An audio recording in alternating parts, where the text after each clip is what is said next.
it's about food, kind of weirdly enough. And now to quote the producer and mixing engineer Steve Albini, you know, he engineered some of my favorite records, like the Pixies, some Nirvana stuff, and a lot of really sort of underground stuff. What is this? For less than the cost of a Big Mac, fries and Coke, you can buy a loaf of fresh bread and some Gouda cheese or roast beef, which you will enjoy much more. Steve Albini. Shout out to Water, shout out to the DMC. Take it away, Alejandro. Hello, my name is May. I am a mixing engineer. I record, I put microphones in front of instruments, and then once I have all those sounds recorded, all those melodies and harmonies and whatnot, I mix them together in a digital audio workstation, which is kind of what I have running here. I kind of got into mixing out of necessity. Like, of course, nowadays music is somewhat democratized in the way that almost anyone can record a song. You either have to have the skill to mix it yourself, that's required, because if not, you can't really hear the individual instruments, and I want people who listen to my music to be able to hear that. Or you have to pay a lot of money for a mixing engineer to do it. So because I didn't have the money for a mixing engineer, it's like, okay, I have to learn to do this myself. From there, I really found a lot of enjoyment over, like, you know, I think a pretty big part of the creative process of making music. To me, mixing is the process of taking raw information and converting it to something that you can emotionally connect with. Microphones don't pick up sound the way your ear does. Your ears can kind of isolate things, but microphones don't. So it's up to the mixer to, like, add, you know, to kind of use emotional intelligence and tools at their disposal to create something that's pleasing to the ear from raw information, especially in a live environment. There's so much different things going on. There's no isolation, all the amps are all together, and there's crowd noise, there's just different noises that you have to reduce to make everything glued together in a very pleasing way. That's what I'm going to be showing you here today.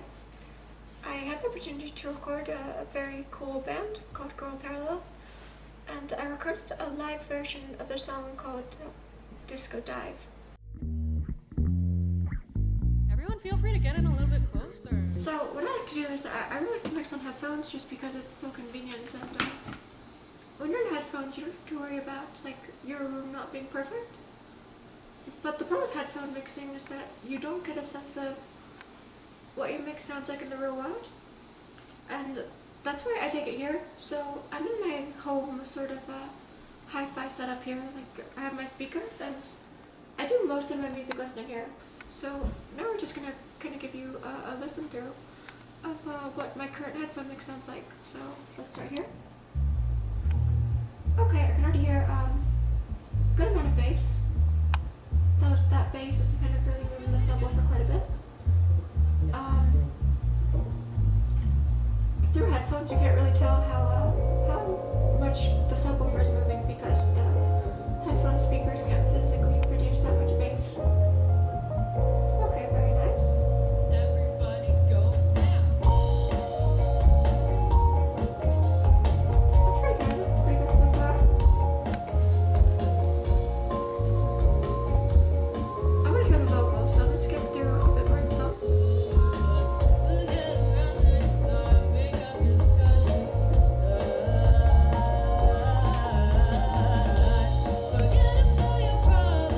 Okay, almost immediately I'm hearing the vocals are kind of quiet, and maybe the kick could also come up just a little bit, and maybe a bit less bass, so I'm going to go ahead and make some changes. I'm going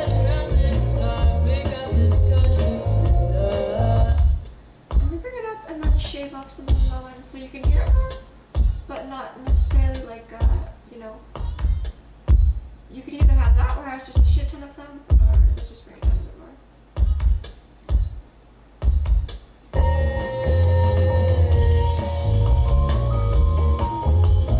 Okay, so that.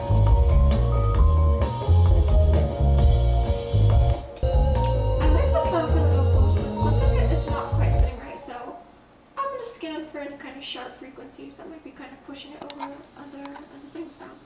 We'll get around that topic of discussion tonight. So there's pretty sharp figures Forget in there. about your problems, come into my world. Tell me how you want it, I can be your girl. It's just an empty promise, but tonight it means everything. Okay, so the trebles just has more like kind of crispness. And maybe there's some frequencies down here that could be cut, but I'm just going to leave those for now. Another trick I use is reference tracks. So I kind of have a vision for what I want the final sound for this to be. So I'm going to come here. This is the song Light My Fire by the Doors. Let's hear it in comparison to what I did. So.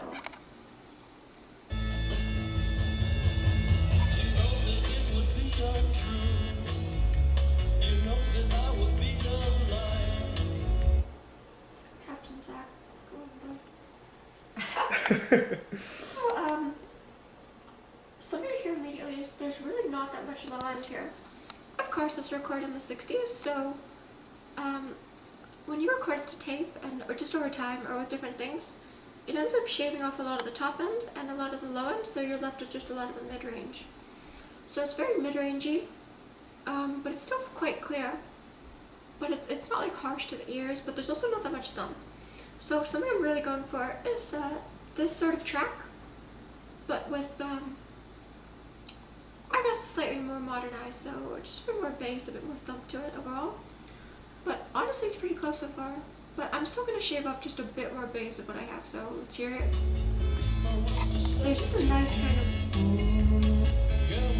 not really a boom boom as modern records. So I don't know exactly why, but something about this like kind of 2000 range. I really kind of wanted to be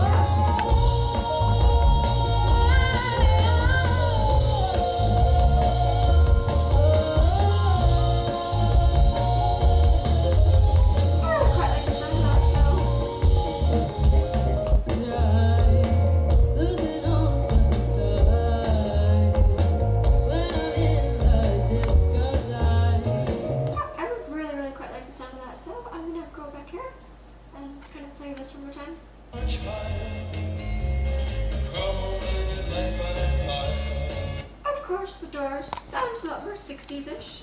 It's a lot more kind of distorted, I suppose, than what I've got going on. But I really like the comparison. So now all that's really left for me to do is to test out my headphones again. So I'm going to show you how I do that.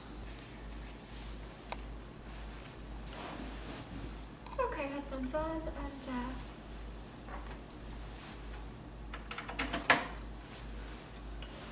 you'll be able to hear this soon. I'm just going to go straight back to the very beginning.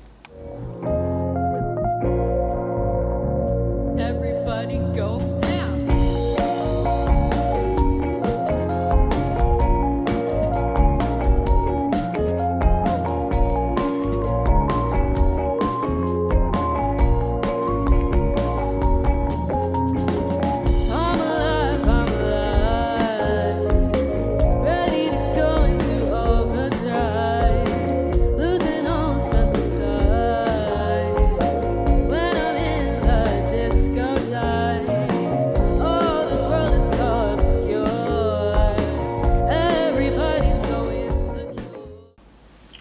So I'm just going to consider this mix about done. I really like it. It's sounding really good. And that's kind of the power with, if you don't have a great big studio with, thousands of dollars in monitors and perfect sound isolation, you can still make a really good mix. You just kind of have to get a bit more creative. And instead of using a completely flat room, you can test your mix in the real world where people are actually going to hear it and just test it in a bunch of different locations. And if it sounds good everywhere, it'll sound good in the studio, or vice versa. Kind of a quote I really like when it comes to mixing and engineering is from Brian Eno, of course a very kind of visionary musician and producer. He says, if you had a sign above every studio door saying, "This studio is a musical instrument," it would make such a different approach to recording. And I really do think that's true. It's It's like if you recorded a really good movie, but then you left it in your like raw log footage and it's just gray. Mixing and recording process has that same effect of like adding color to the movie. It doesn't have the color, it doesn't have the right tone. The song isn't complete.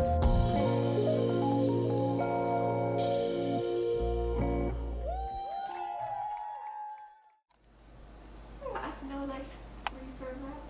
I have 3,000 hours on my phone.